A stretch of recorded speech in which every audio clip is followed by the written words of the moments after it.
सरासरीचा एकमेव फॉर्म्युला आहे की तो म्हणजे सरासरी बरोबर है ना, लिहून घ्यायचा, सरासरी बरोबर दिलेल्या सर्व संख्यांची बेरीज आणि भागेला काय करतो आपण, एकूण संख्या. या फॉर्म्युल्यानं आपण काय काढतो, सरासरी. ठीक, म्हणजे दिलेल्या सर्व संख्येची बेरीज भागेला एकूण संख्या, याला भेटते सरासरी.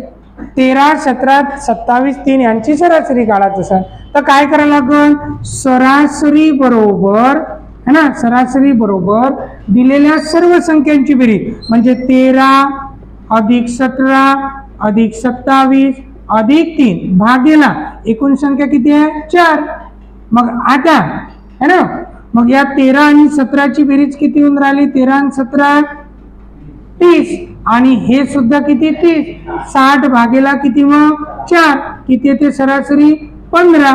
म्हणजे या सर्व संख्याची सरासरी किती 15. तर याला आपण सरासरी म्हणतो. किंवा है ना, आता ह्या किती संख्या आहेत, 4. म्हणजे अजून एक सरासरीचा फॉर्म्युला असा म्हणू शकतो आपण की हा भागाकारातली एकूण संख्या इकडे जाऊन जर गुणाकारात गेली तर सरासरी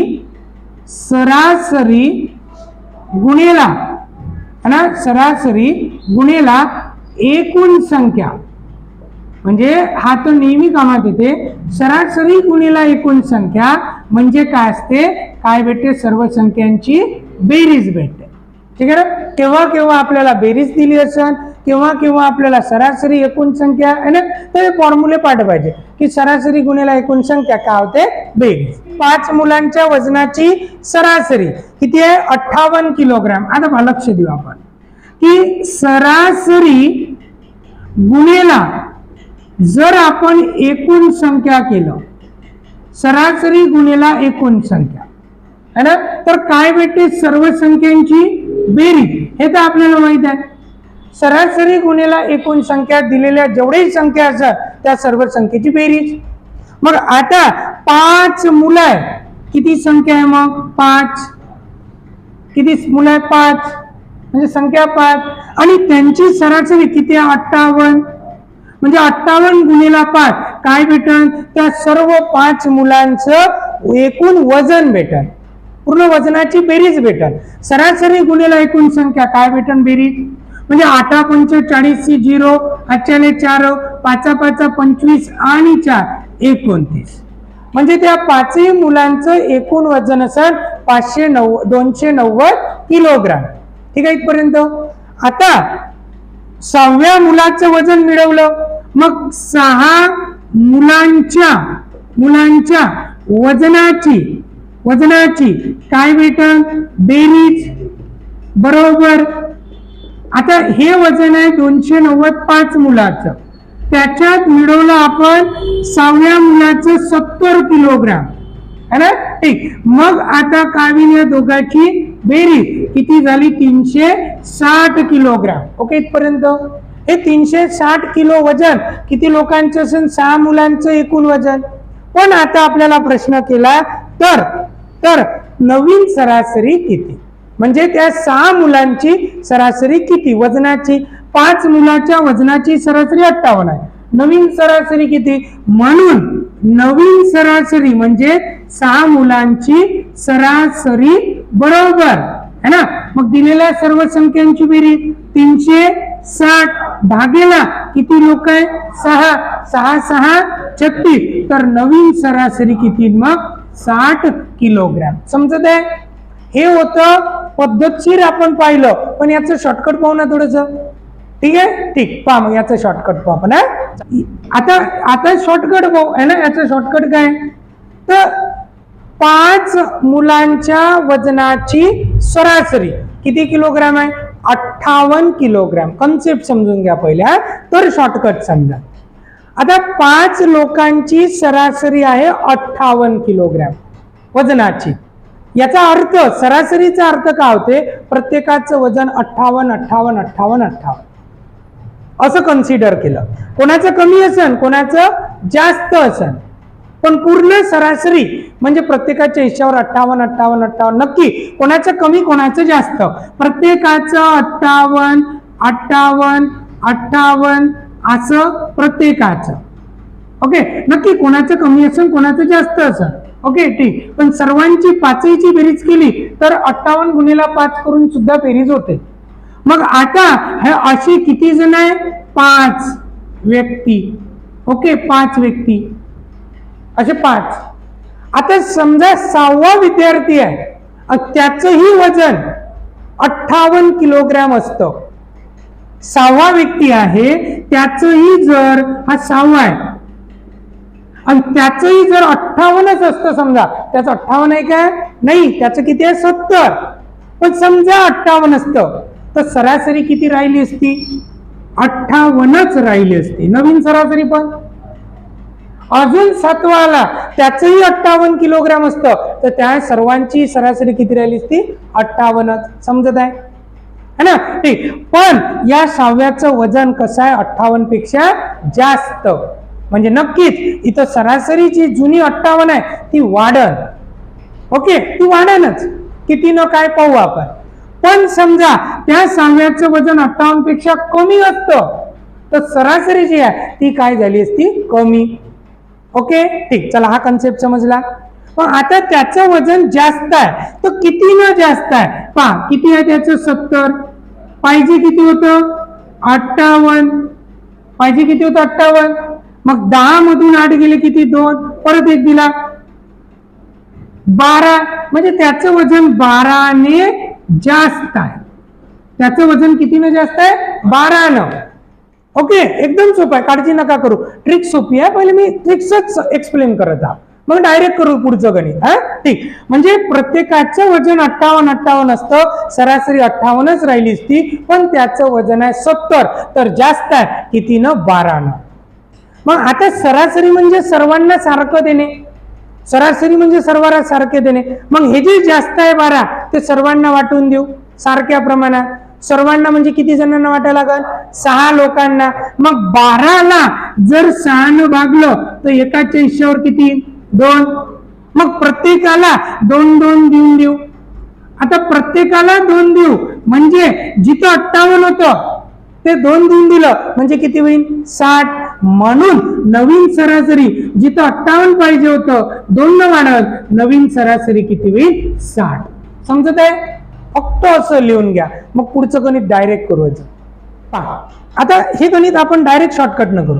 ठीक, पहा कसं. सचिनच्या 35 सामन्यांच्या सरासरी धावा 38 आहे. पहा आता सचिननं किती सामने खेळले? 35. आणि प्रत्येक सामन्यात असं म्हणा 38 38 38 38 38 काढल्या धावा. कोण्या सामन्यात कमी, कोण्या सामन्यात जास्त, पण सरासरीचा अर्थ सगळ्या सामन्यात 38 38 38 38 असं म्हणू आपण. असे किती सामने खेळला तो? 35. ओके ठीक.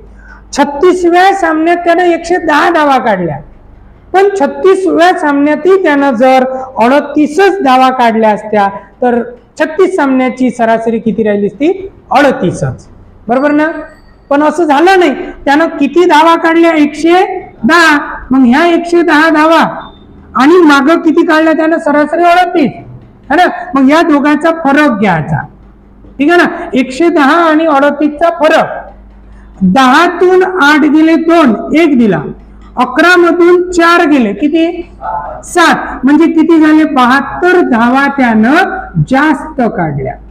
काय काढल्या? जास्त.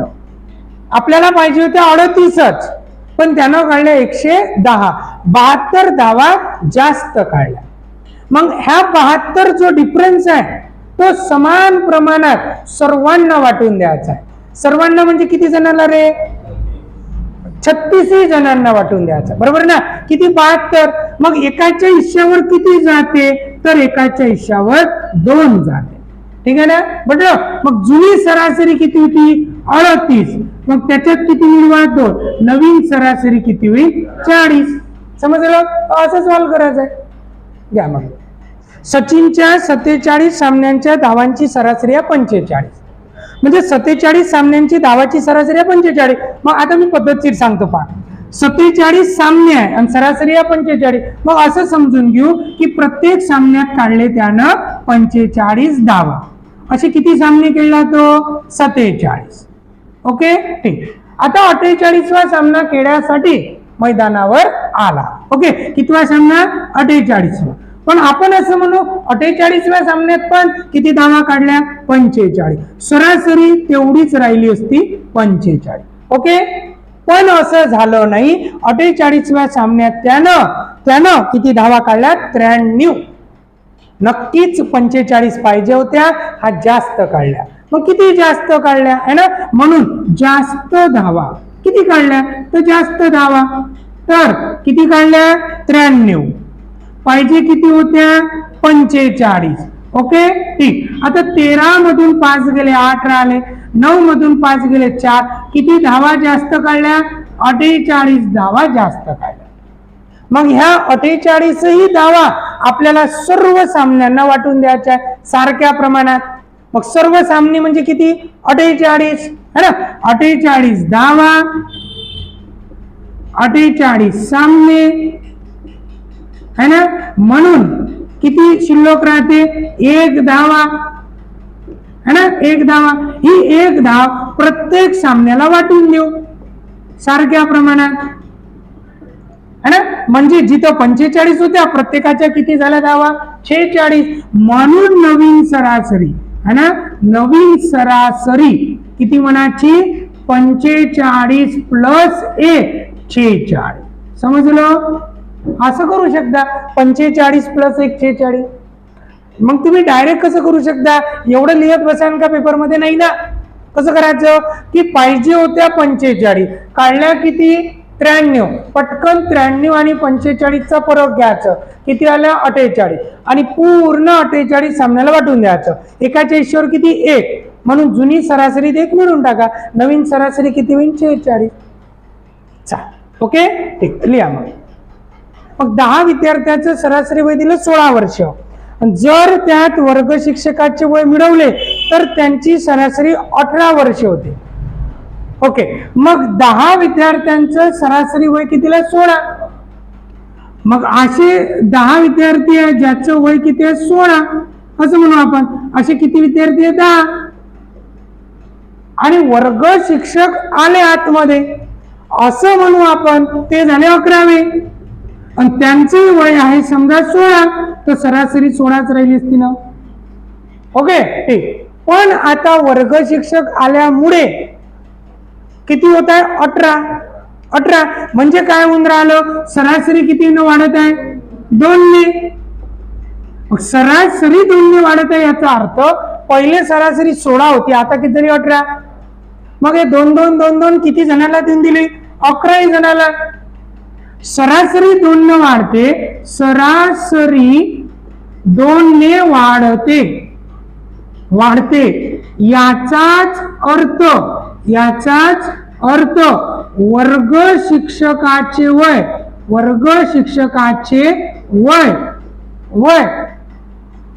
किती जण आहे? 11. आणि कितीने वाढली? 2 22ने जास्त आहे. याचाच अर्थ वर्ग शिक्षकाचं वय 22ने जास्त आहे. पाहिजे किती होतं? 16. पाहिजे होतं 16. कितीने जास्त आहे? 22 पाहिजे होतं 16. कितीने जास्त आहे? 22. 6 2 8, 2 ने 3. तर वर्ग शिक्षकाचे वय किती? 38 वर्ष. समजलं? घ्या. एका वर्गातील 10 विद्यार्थ्यांचं सरासरी वय आहे 16 वर्ष. मग आपल्याला माहित आहे सरासरी गुणिले एकूण संख्या म्हणजे काय भेटते? सर्वांची बेरीज. मग सरासरी किती दिलाय? 16. किती जण आहे? 10. बेरीज किती होईल? 160. सर्व 10 विद्यार्थ्यांची वयाची बेरीज झाली 160 वर्ष. वर्ग शिक्षक आले म्हणजे ते किती होईल? 11. सरासरी किती होते? 11 लोकांची 18. बेरीज किती होईल? 198. ओके ठीक. म्हणजे 18 गुणिले 11 198. हे झाली बेरीज 198 वर्ग शिक्षक आणि 10 विद्यार्थी मिळून 11 जणांची. हे झाली 10 विद्यार्थ्यांची. मग या 198 मध्ये 10 विद्यार्थ्यांची बेरीज आहे, ती जर काढून टाकली वर्ग शिक्षकाचं वय भेटन आहे ना.